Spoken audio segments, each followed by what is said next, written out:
Muito bom, meus irmãos, a paz do Senhor Jesus. Estamos começando mais uma TV Ágape, a TV da sua família. Se assente aí, se ajeita, pensa no programa bom.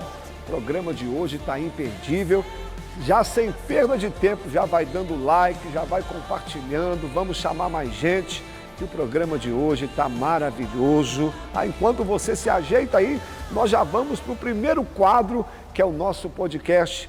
Deus vai falar muito com você hoje nesse programa. Meus irmãos, nós estamos aqui no nosso podcast Ágape, esse quadro tão abençoado, onde nós aprendemos, crescemos. E hoje nós temos aqui a honra e o privilégio de receber aqui o meu amigo, querido personal trainer, Mohamed. Aperta a minha mão aqui. Mohamed, seja bem-vindo. Dá um alô aí para o pessoal, para a gente já começar. Pastor, boa noite. É uma honra estar aqui participando dessa conversa. Creio que vai ser um bate-papo muito edificante. Quero agradecer a todos que estão nos assistindo. Pedir também, né, pastor, para eles compartilharem, para a gente alcançar mais vidas. Quanto mais você compartilhar, mais vida a gente alcança. Para quem não sabe, eu e Mohamed somos conterrâneos da mesma cidade, natural de Divino, e o Mohamed é sobrinho da minha esposa Flávia. Mohamed é uma bênção, meu irmão. Então vamos lá, hoje nós queremos bater um papo com vocês. Hoje nós falaremos um pouquinho aqui sobre alguns ensinamentos bíblicos, claro, para potencializar a vida de um atleta profissional e amador. Sempre quando nós trazemos um profissional aqui da área, a nossa intenção é dupla.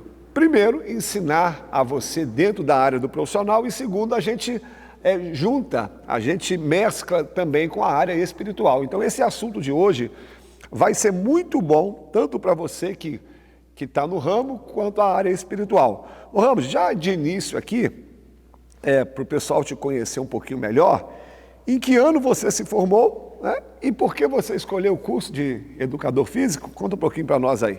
Pastor, eu me formei no ano de 2019, foi aqui na faculdade de patrocínio mesmo, Unicef. Foi um período assim, de muita luta, mas que proporcionou para a minha vida pessoal um grande crescimento. E um dos motivos, pastor, que eu escolhi o curso de educação física foi porque o esporte sempre esteve presente na minha vida, desde a minha infância.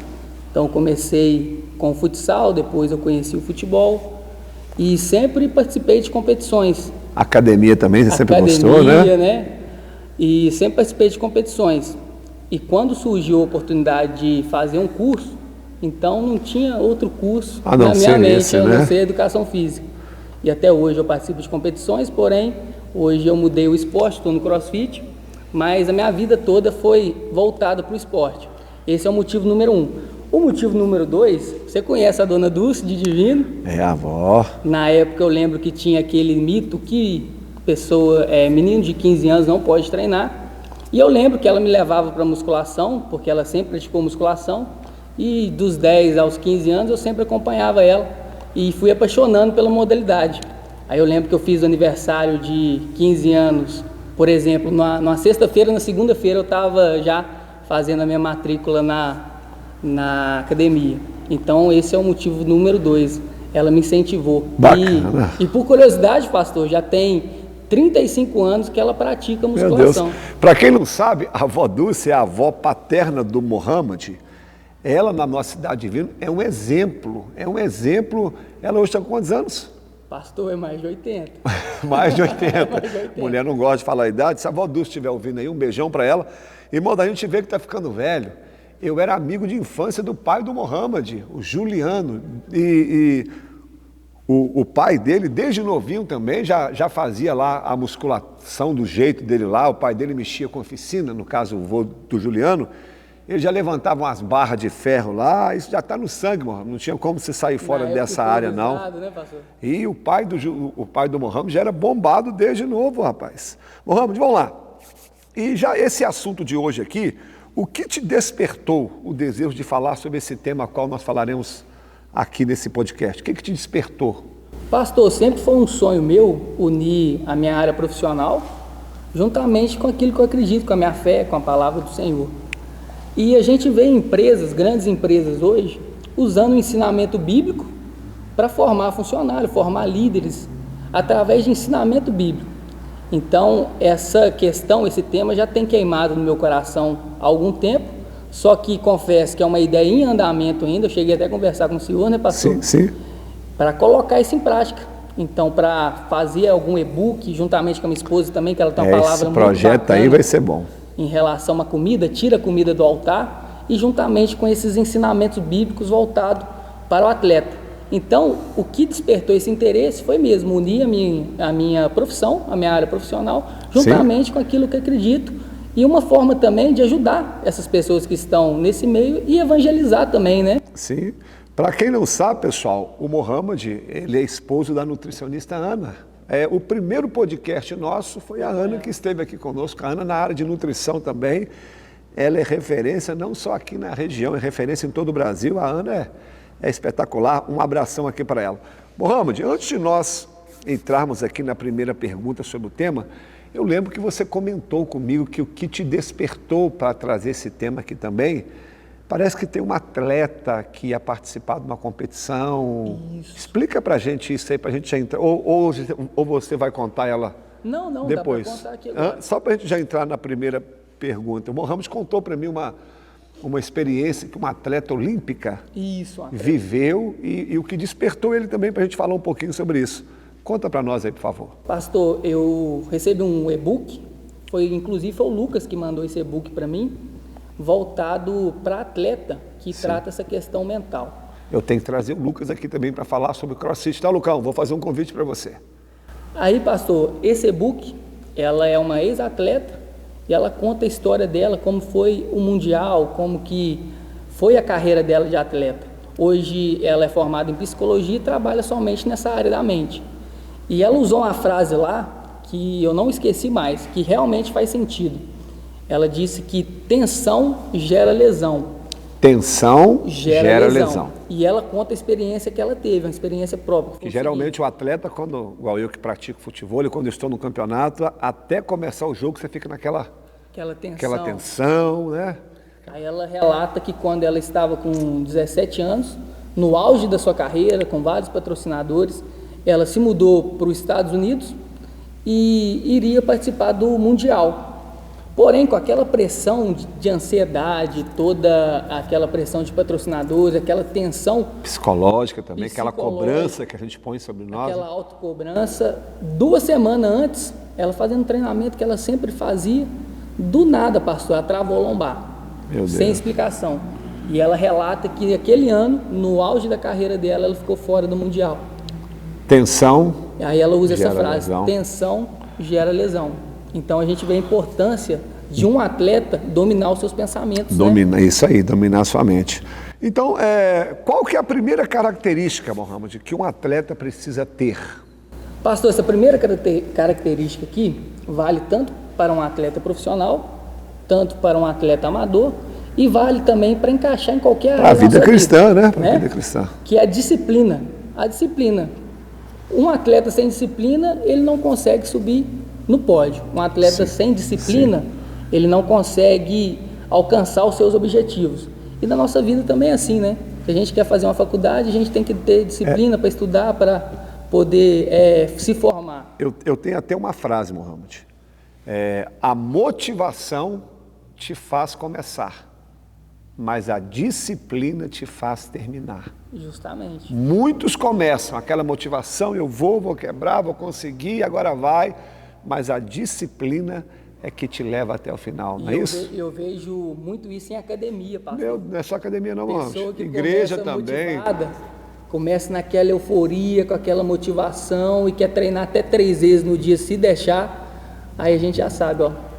Vai chegar um momento, se a disciplina não entrar em ação, essa motivação ela não dura muito tempo. E a disciplina, ela não está ligada à emoção. A disciplina está ligada ao compromisso. Eu vou fazer não porque eu quero, às vezes, é porque eu preciso, eu necessito. E aqueles que não têm essa visão não conseguem conquistar nada, né, Mohamed? Pessoal, rapaz, já está acabando, Mohamed. Meu Deus, vamos lá para a última pergunta. Quando o papo é bom, pessoal, vai rapidinho. A última pergunta. Na sua opinião, qual o maior obstáculo que um atleta enfrenta antes e durante a competição?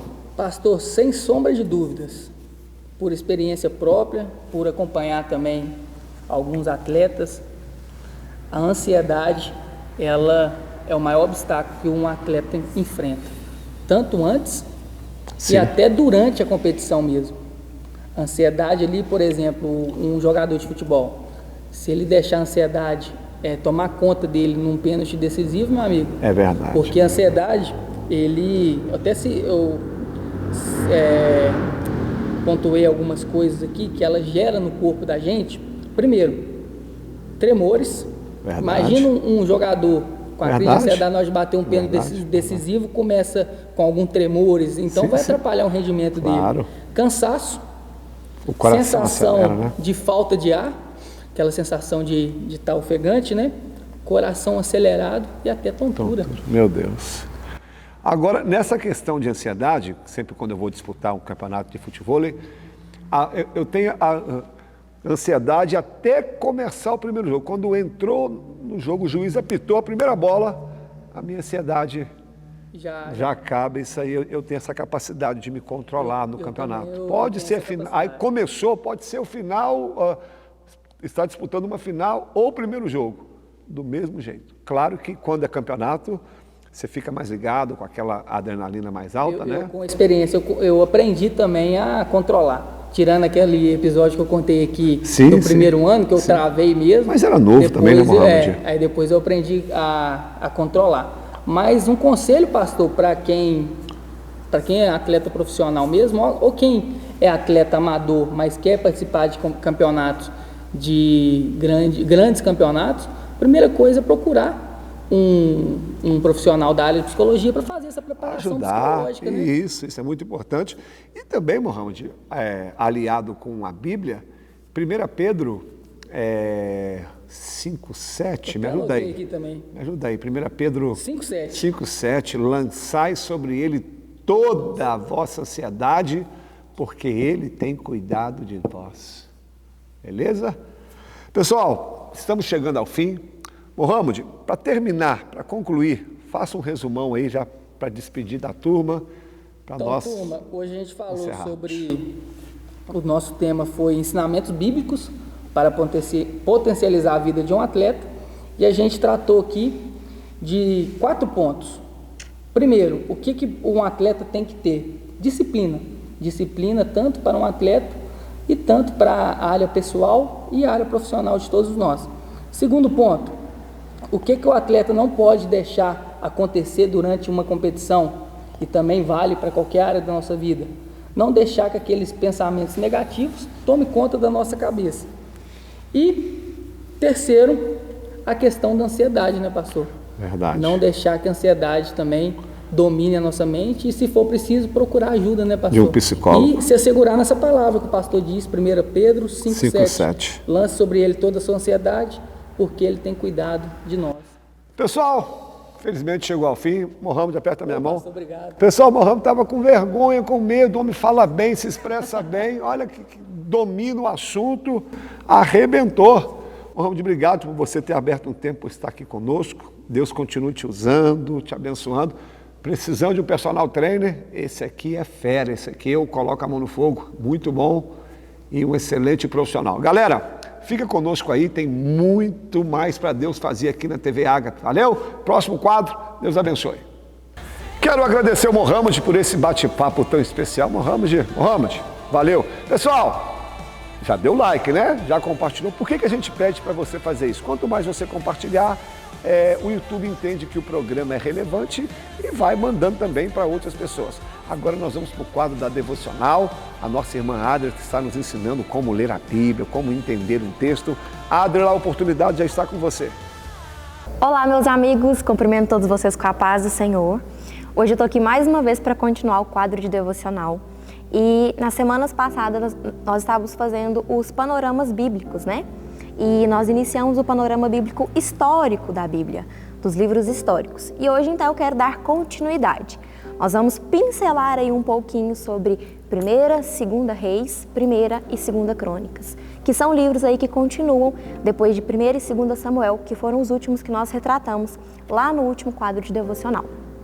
Para iniciar então, o livro de 1ª e 2ª Reis como os demais, né, como eu tinha explicado no outro dia. É um livro só que é dividido em 2 partes para que a gente entenda de uma forma melhor. Esses livros eles retratam ali de quando a nação de Israel ela é dividida em 2 reinos, o reino do norte e o reino do sul. E porventura essas nações elas se corrompem, né? Elas idolatram, elas desobedecem a Deus e por causa disso elas são dominadas ali por nações pagãs, né? Babilônia, Assíria, só você ler que você vai entender melhor. Então são livros muito importantes porque retratam justamente a desobediência de Israel, a desobediência daquele povo, que era um povo eleito e escolhido de Deus.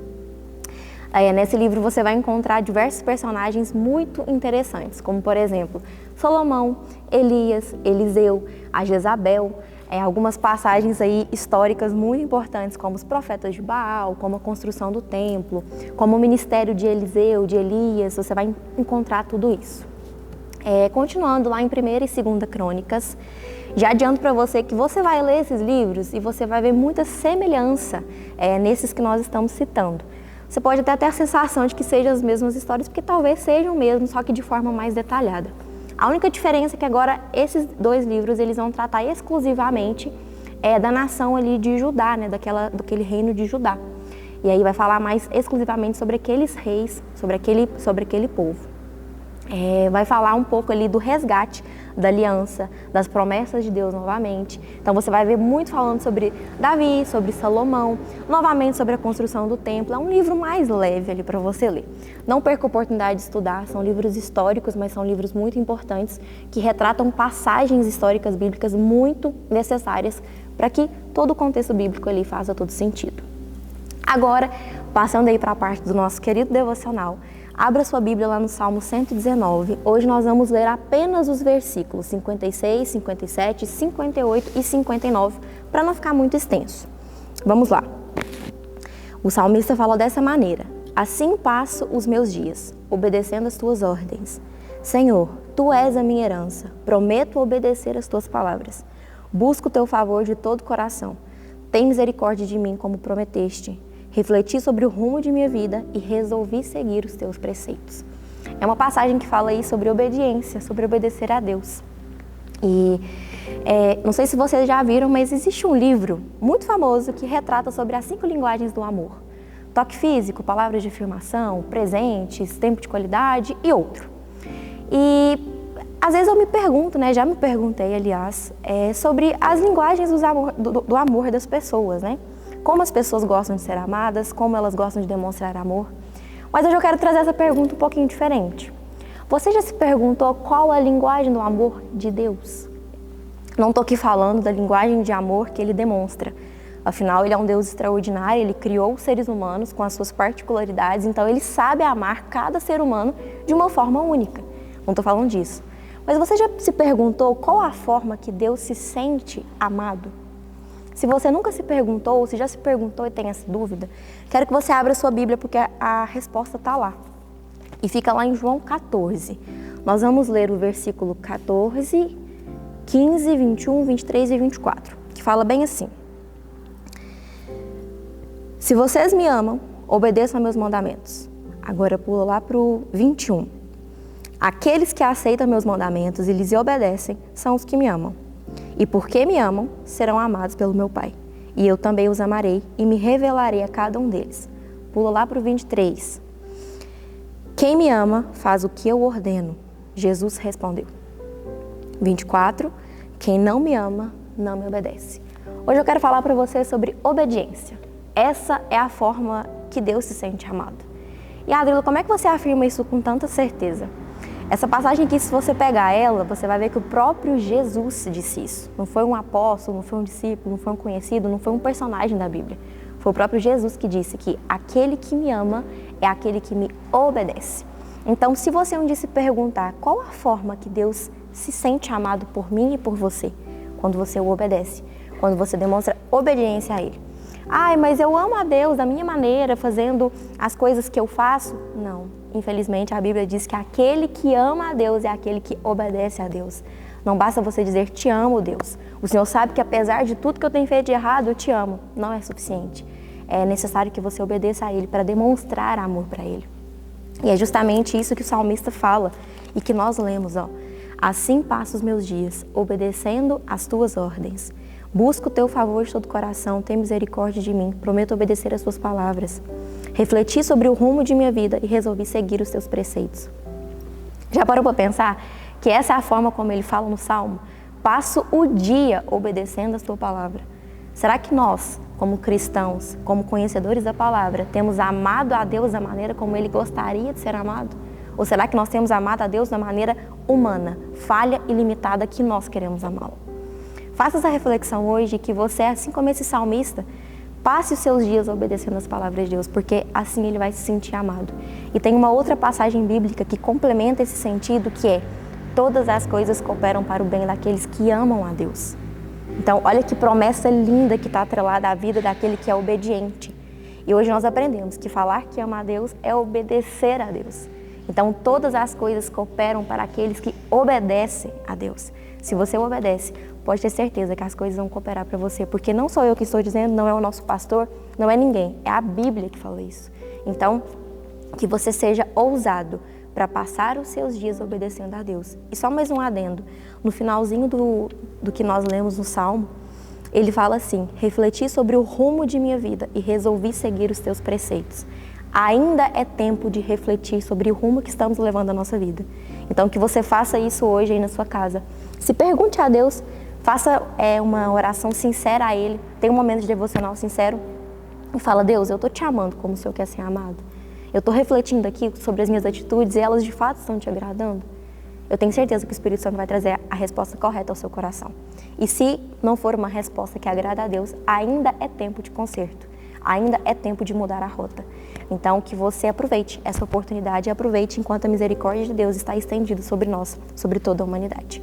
E é isso, esse é o devocional que Deus colocou no meu coração. Eu espero que tenha edificado a sua vida. Se você viu alguém que precisa dessa mensagem, não deixe de compartilhar com ela. E se você não fez seu devocional hoje ainda, corre lá, depois que esse programa acabar, e faça, que ainda dá tempo. E é isso, fica com Deus, até a próxima semana.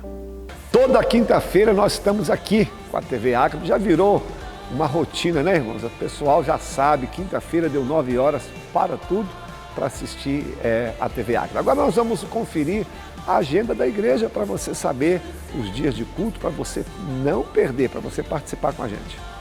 Segunda-feira, 19h30, o nosso culto de oração, de joelhos, nós somos fortalecidos perante o Senhor.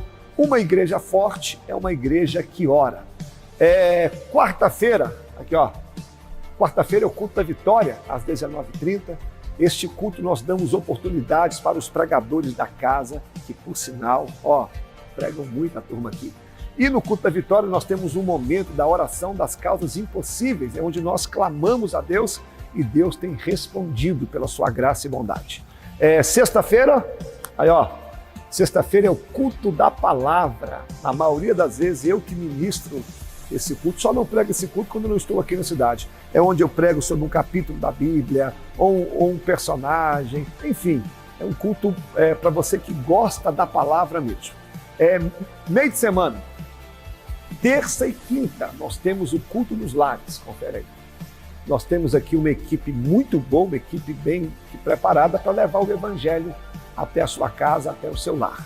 Vamos para o sábado agora? Sábado temos 2 cultos. O primeiro, culto dos adolescentes, 17 horas, para você ensinar o seu filho desde novinho o caminho da igreja. E ainda no sábado, o segundo culto, culto dos jovens. A mocidade se reúne aqui para louvar ao Senhor, para trazer uma palavra. Jovens, vem para cá. Agora, domingo, 2 cultos também, o primeiro às 9 horas da manhã, a nossa escola bíblica dominical, lugar de aprendizado, de crescimento, lugar onde você aprende a palavra do Senhor. Você que gosta de Bíblia, vem para cá. E domingo nós encerramos, 19 horas, culto da família, culto de celebração, de júbilo, onde nós apresentamos a nossa vida, a nossa semana, a nossa família na casa de Deus. E além dos cultos, nós temos também 2 programas de rádio, a rádio Liberdade FM às 11 horas, confere o link, E às 14 horas, a Rádio Cultura FM. Todas as duas rádios, a frequência 104,9. A igreja também tem um site, www.ibagape.com e a TV Agape. TV Agape toda quinta-feira, 21 horas no YouTube, a TV da sua família. Agora que você já viu a agenda da igreja, só vir. Te espero. Valeu, meus irmãos. Viu aí os dias de culto? Eu estou sempre na porta, mas eu amo fazer isso, quero apertar sua mão, quero te receber com muita alegria. Vamos ver agora um pouquinho daquilo que Deus tem feito aqui nos cultos, alguns takes. Vamos ver. Quem crê na promessa do Senhor aí, dê um amém bem forte. Aleluia.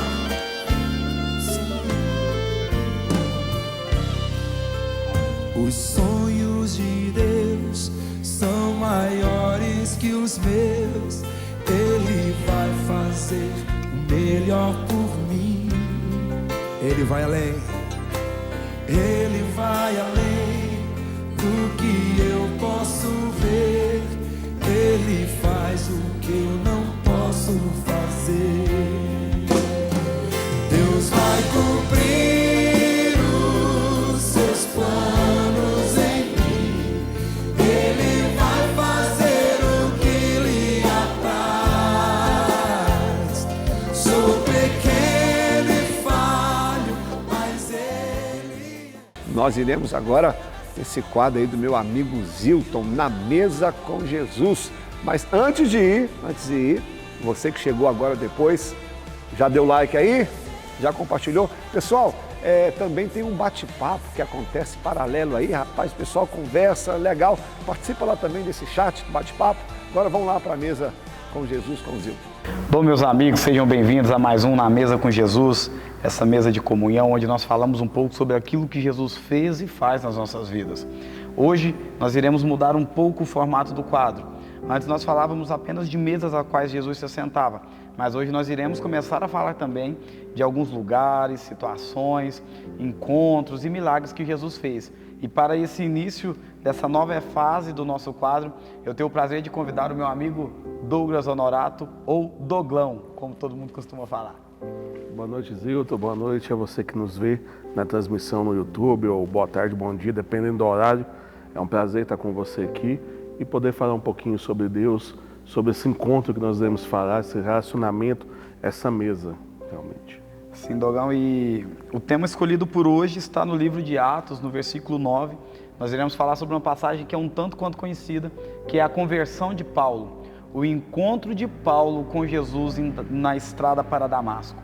Então, para que a gente tenha um pouco mais de tempo, se situe aí na sua Bíblia, Atos 9, do versículo 1 adiante. Esse mesmo relato vai ser falado também no livro de Atos, no versículo 22, do versículo 4 a 11, no lugar onde Paulo faz a sua defesa perante aqueles que o acusavam. Mas Douglas, chama de Dogão, né? A gente é íntimo para isso. Dogão, essa passagem de Paulo ela é muito conhecida, mas eu acredito que você tem algumas chaves, algumas coisas que o Senhor tem te falado. Então, libera. Amém. Então, como você disse, a passagem é uma passagem muito conhecida e Paulo é uma história muito bacana, eu me inspiro muito, tanto que o homem escreveu 13 livros do Novo Testamento. Sim. Foi um dos maiores propagadores do Evangelho. E uma coisa que eu busquei entender nesse livro é por que Deus quis ter um encontro com Paulo. A Bíblia vai dizer no capítulo 9, no versículo 1 em diante, 1 e 2, que ele estava buscando a liberação na sinagoga para ir atrás dos cristãos, matar, perseguir. Mas o que esse homem tinha de tão especial que Deus fez ter um encontro com ele? Por que Deus quis ter um encontro? E vai dizer, lá no versículo 15, quando ele fala para Ananias, que ele já tinha escolhido Paulo. Então, isso é uma coisa que me questionou muito.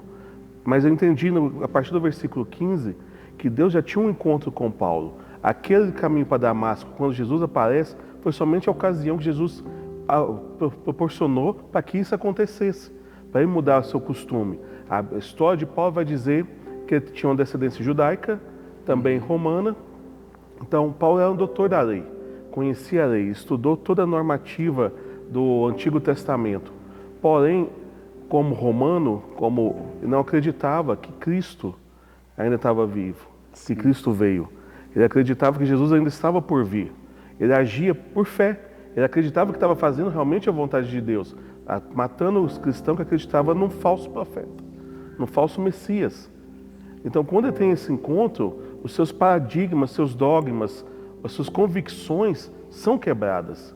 E ali Deus começa a tratar com ele, trazendo aquilo que Deus realmente queria para a vida dele, que era cumprir um propósito, cumprir um chamado que tinha para ele. Aqui nós temos o religioso, né? Aquele que faz aquilo que a lei manda, mas ele não conhece aquele que é o autor da lei, né? Sim. Paulo, ele estudou aos pés de Gamaliel, que era, se fosse uma faculdade, era o reitor daquela faculdade, a gente trazendo para o contexto atual. Então, Paulo, ele era um conhecedor da palavra, Paulo, ele era um homem temente a Deus.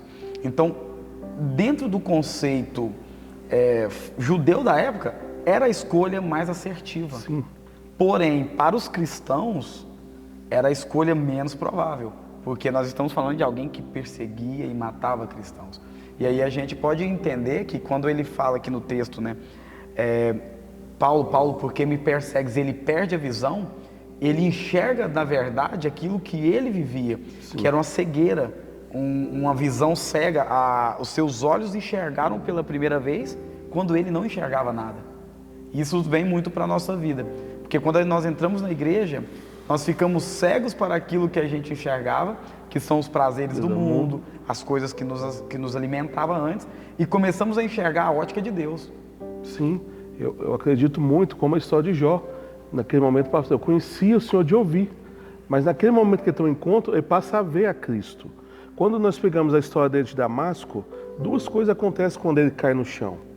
A palavra de Deus vai dizer o seguinte, a partir do versículo, só confirmar, 4. A partir do versículo 4, cai na terra, ouviu uma grande voz que dizia, Saulo, Saulo, por que me persegues? No versículo 5, ele diz, quem és tu, Senhor? Ele disse o Senhor, eu sou Jesus, a quem tu persegues? Aí que eu tiro duas lições nesse texto. A primeira, quando Jesus chama Saulo, Saulo chama pelo nome. Então Jesus sabia quem era ele. Sim. Naquele momento ali, Paulo não conheceu, ainda perguntou, quem é você? Paulo não tinha conhecido o Jesus real, ele tinha conhecido um Jesus de ouvir, mas não tinha tido um encontro com Deus. E outra coisa, ele reconhece que é servo, quando ele diz, Senhor, o que queres que eu te faça? Naquele momento ele reconheceu que era servo de um Deus Altíssimo. Então teve uma coisa que marcou nisso. Ele passou a entender que era conhecido de Deus, um Deus que ele só ouvia falar, e reconheceu ali que ele era um servo do Senhor. Isso. Então isso mudou a perspectiva dele. Não, e sem contar que assim, Deus ele nunca vai chamar alguém sem dar a ele diretrizes do que fazer. A gente às vezes fica muito desesperado, nossa, eu tenho um chamado. E às vezes você realmente foi chamado. Só que se Deus ainda não te disse o que fazer, espera. Porque aqui no texto vai falar assim, que depois de ouvir a direção, né? Levanta-te, entra na cidade, onde te dirão o que te convém fazer, ele ainda estava no chão. Ele ainda estava no lugar ao qual o Senhor o tinha chamado. Então, quando o Senhor nos chama, enquanto Ele não nos diz o que fazer, não faça. Porque às vezes você está fazendo a sua obra e não a obra de Deus. Sim. E outra coisa também, Zildo. Ele pergunta, o que queres que eu faça? Quando Paulo fala isso, Paulo sabia para que foi a Damasco. Sim. A Bíblia vai dizer no versículo 1 que ele pediu carta para ir lá matar, perseguir. Mas ele chegou no momento que ele teve encontro, ele falou, o que queres que eu faça? O que ele fez naquele momento? Ele falou, Senhor, eu abro mão do que eu vim fazer, eu abro mão das minhas convicções, eu abro mão das minhas escolhas para fazer a sua vontade. Quantas vezes nós estamos nesse mesmo caminho, mas não abrimos mão do nosso prazer, não abrimos mão da nossa escolha, não abrimos mão da nossa vontade para fazer a vontade do Senhor. Paulo, ao momento que nós temos um encontro com Deus real, a nossa convicção, os nossos propósitos, os nossos desejos caem por terra. Aí nós passamos a viver o projeto de Deus, a viver o sonho de Deus, a viver a escolha de Deus para a nossa vida. E Dogão, também fico pensando, né, o impacto que tem o Espírito Santo na vida do crente, né? Porque o Espírito Santo, ele é Jesus. E Paulo, ele ouviu a melhor pregação do Novo Testamento, que foi a pregação de Estevão. E mesmo assim o seu coração era tão duro, que mesmo vendo as vestes de Estevão sendo lançadas a seus pés, isso não fez com que seu coração amolecesse. Isso não fez, a voz de um homem não tocou o seu coração, mas quando o próprio Deus fala, a Bíblia vai nos dizer que até quem estava perto ouviu. Com certeza, a Bíblia vai dizer que os amigos de Paulo ouviram, só que não entenderam o que aconteceu. Não tinham a diretriz do caminho. Mas Paulo, pelo conhecimento, acredito, e por ter já a propósito de Deus para a vida dele, a Bíblia testificou, a palavra de Deus testificou no coração dele. E ali passou a viver um novo propósito. Ele passou a viver de perseguidor a adorador. De perseguidor a um dos maiores propagadores do evangelho que existiu. Ele passou perseguido, né, Douglas? E perseguido. A maioria das cartas de Paulo que ele escreve, estava na prisão, sendo açoitado, chicotado, preso, esperando ser decapitado. Às vezes a gente pensa, eu vou ter um encontro com Jesus, a minha vida vai melhorar, vai facilitar. E Paulo, ele vai dizer que ele carregava no seu corpo as marcas de Cristo. Então, se a gente for parar para pensar, pera lá, Cristo não sofreu o suficiente, Cristo não apanhou o suficiente, mas é porque quando nós nos colocamos no papel de cristão, nós começamos a partilhar daquilo que Cristo partilhava. Então, se Cristo ele sofreu, nós sofremos. Porém, Paulo ele declara com muita categoria que morrer para ele era lucro. Filipenses 1:21, viver é Cristo e morrer é lucro. É igual você falou, Jesus nunca prometeu um mar de rosa. Quem prometeu isso foi o diabo. Quando tenta Jesus, falou, vai daqui que eu te darei isso.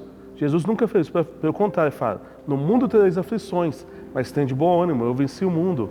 Então, quando nós pegamos Filipenses 4, a gente pega muito o versículo, posso todas as coisas naquele que me fortalece, mas esquecemos de ir ao versículo 13, que ele diz, ele vai dizer algo muito interessante, no versículo 12, na realidade, sei como estar humilhado e sei também como ter abundância.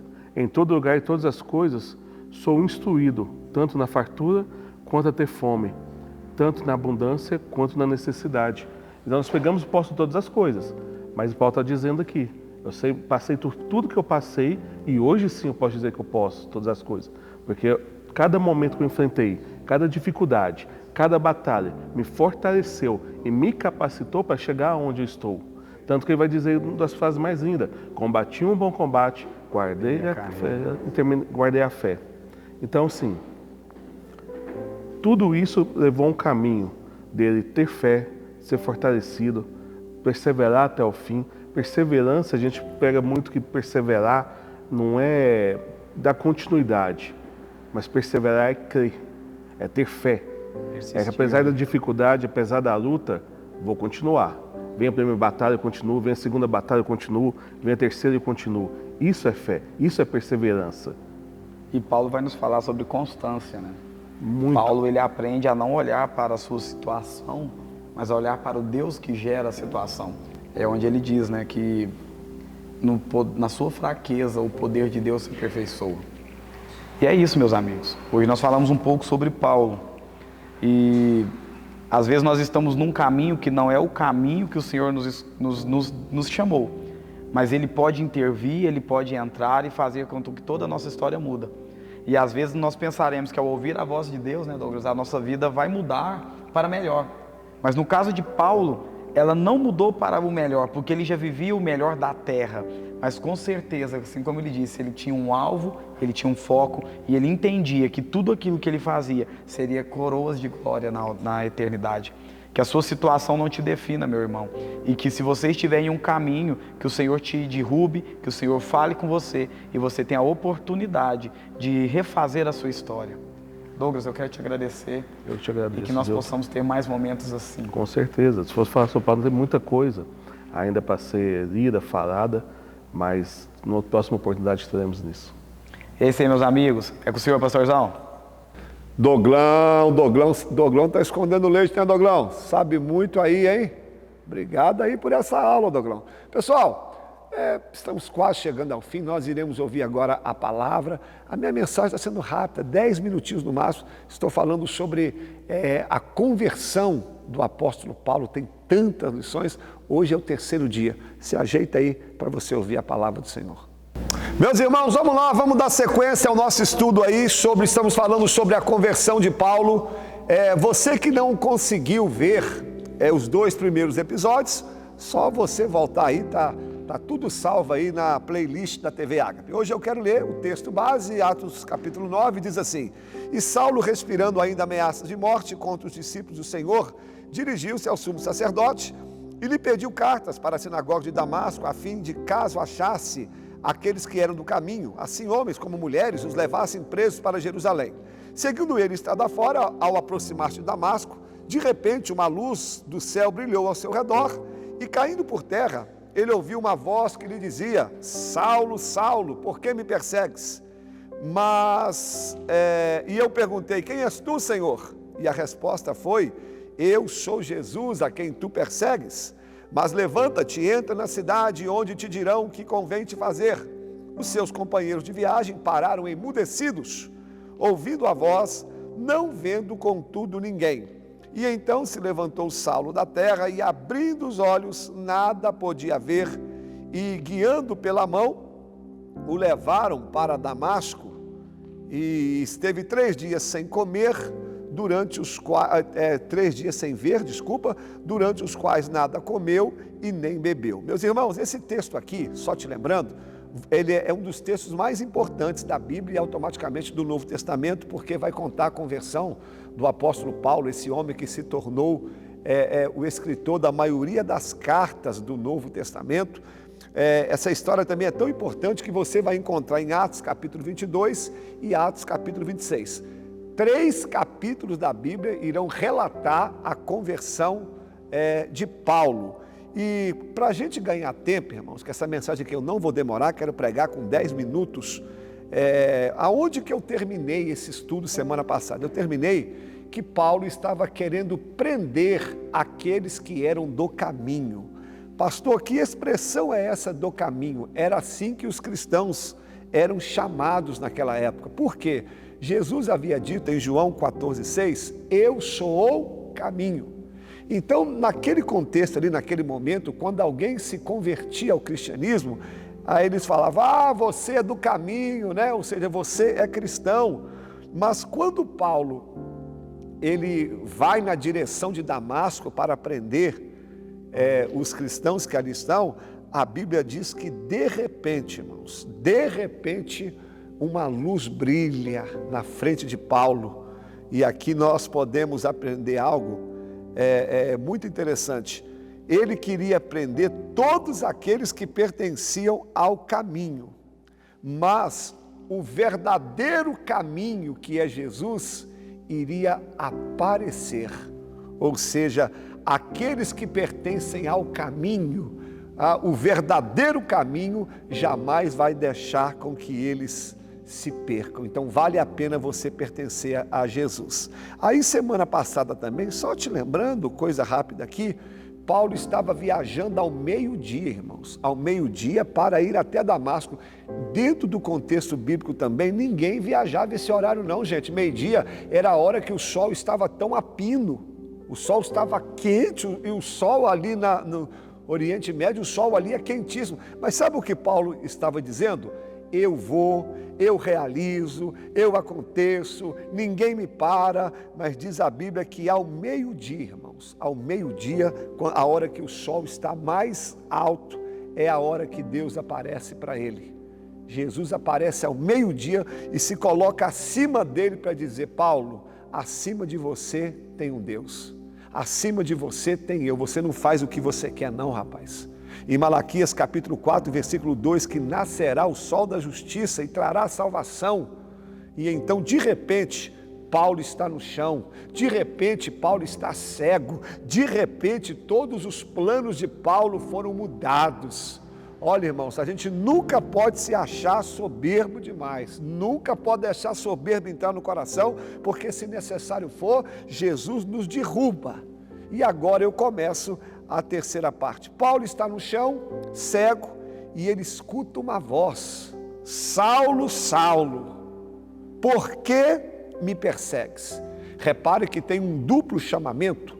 Sempre quando na Bíblia você vê um duplo chamamento, quer dizer que Deus quer falar algo importante. Saulo, Saulo. E o que Deus está falando com ele? Jesus diz assim: eu sou Jesus a quem tu persegues.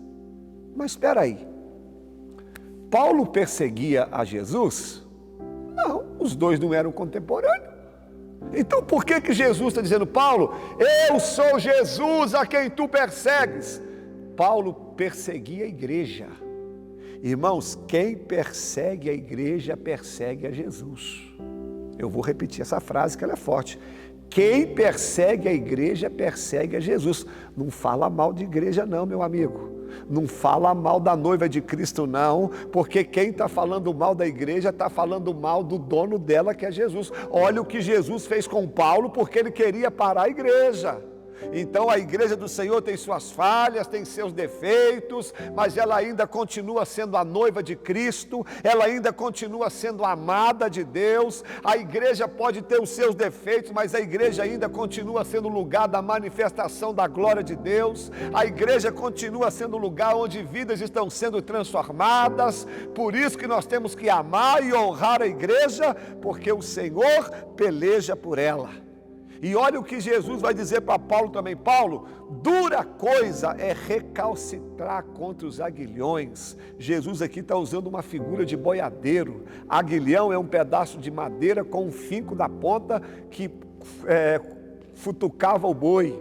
Aí quando o boi era teimoso, o boi começava a dar coice, aí o boiadeiro vinha com o aguilhão e fincava no pé do boi e o boi se machucava.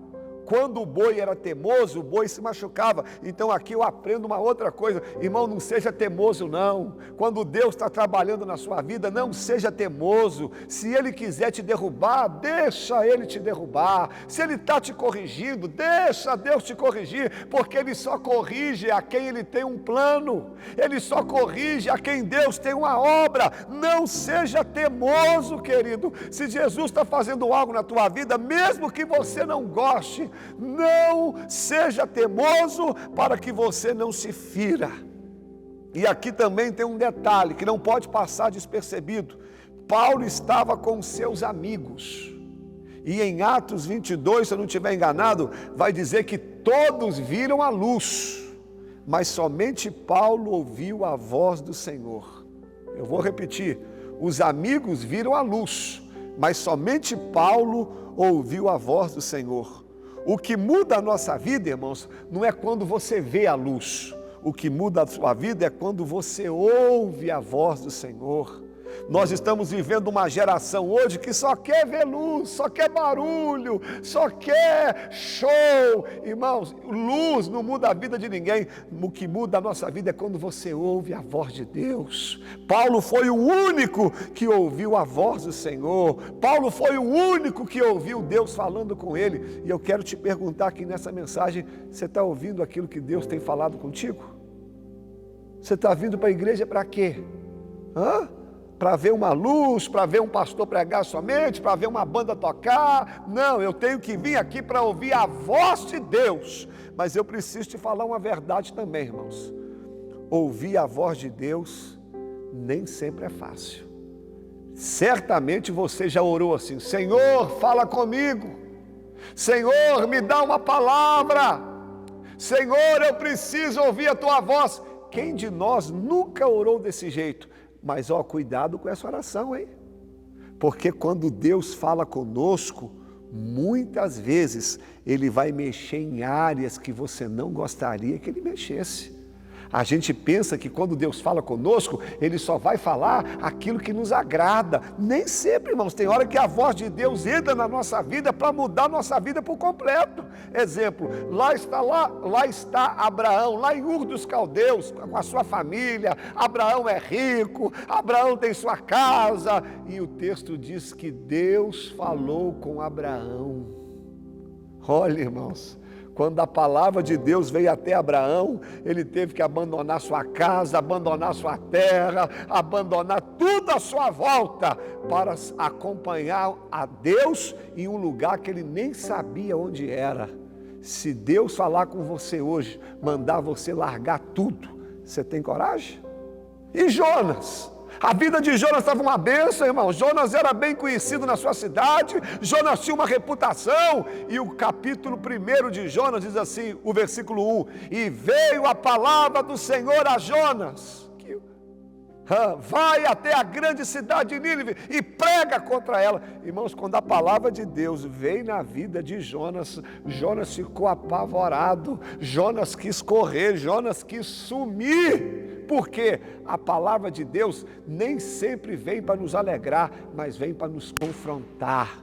Mas não importa se foi na vida de Abraão ou na vida de Jonas. Quando a palavra de Deus chega, ela chega para nos mudar, ela chega para nos elevar, ela chega para fazer algo bom. Então, quem sabe Deus está falando algo com você, mexeu nas suas estruturas, mas confia na palavra de Deus, obedeça a palavra do Senhor. E aqui Deus está falando com Paulo, irmãos. E eu quero fazer uma pergunta para a gente terminar essa parte de hoje. Semana que vem eu dou sequência. Olha só, cadê os amigos de Paulo? Paulo estava cheio de amigos. Quando Paulo teve um encontro com o Senhor, cadê os amigos? Desapareceram da história. E aqui eu preciso te falar também uma verdade, irmãos. Sempre quando você ouve a voz de Deus, muitas vezes você vai perder algumas pessoas. Isso é triste.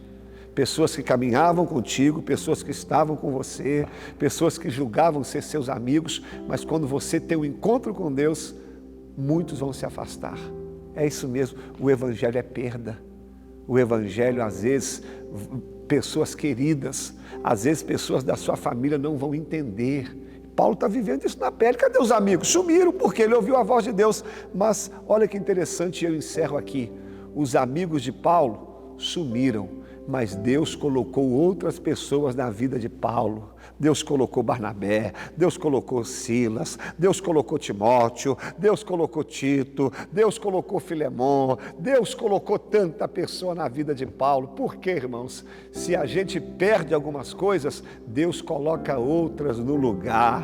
Se algumas pessoas se afastaram de ti, Deus vai colocar outras pessoas. Se por causa do Evangelho você perdeu algumas coisas, Deus vai colocar outras no lugar. Então receba essa palavra aí. O Evangelho tem perda? Tem, mas o Evangelho também vai ter restituição. Deus vai restituir muita coisa, Deus vai colocar muita coisa boa na sua vida. Então para de se lamentar pelos amigos que se foram e pelas coisas que você perderam, das coisas que você perdeu, porque agora Deus tem coisa nova, Deus tem novidade para você, Paulo. Agora Deus tem coisas maiores. Deus te derrubou, Deus te colocou no chão, Deus te cegou, Deus tirou os amigos, mas você ouviu a voz de Deus. E quando você ouve a voz de Deus, a sua vida nunca mais será a mesma. Você tem coragem de ouvir a voz de Deus hoje? Você tem coragem de obedecer a voz do Senhor hoje? Se você obedecer a Deus, se você ouvir a voz do Senhor, tem coisas grandes te esperando. Eu quero orar por você e semana que vem eu vou falar sobre as 2 perguntas que Paulo fez para Jesus. E essas 2 perguntas a gente tem que fazer também. Vamos orar? Vamos falar com Deus? Fecha seus olhos aí. Meus irmãos, nós vamos orar. Senhor, em nome de Jesus, nós queremos te agradecer por essa palavra, pelo jeito que o Senhor falou conosco aqui nessa noite. Às vezes, como Paulo, a gente se acha tão autossuficiente, acha que ninguém nos para. Aí tem hora que o Senhor tem que nos derrubar, para a gente saber que o Senhor está acima de nós. Mas quando o Senhor nos derruba, é porque o Senhor tem um plano maior, o Senhor tem algo maior. Nós não queremos ser como esses amigos de Paulo, que só querem ver a luz, porque o que muda a nossa vida é quando a gente ouve a Tua voz. Senhor, nem sempre aquilo que o Senhor fala conosco é aquilo que a gente quer ouvir, nem sempre. A Tua palavra às vezes vem para nos confrontar, para nos tirar da zona do conforto, mas toda a palavra que o Senhor traz é para melhorar a nossa vida. Senhor, e quando nós ouvimos a Tua voz, nós perdemos algumas coisas.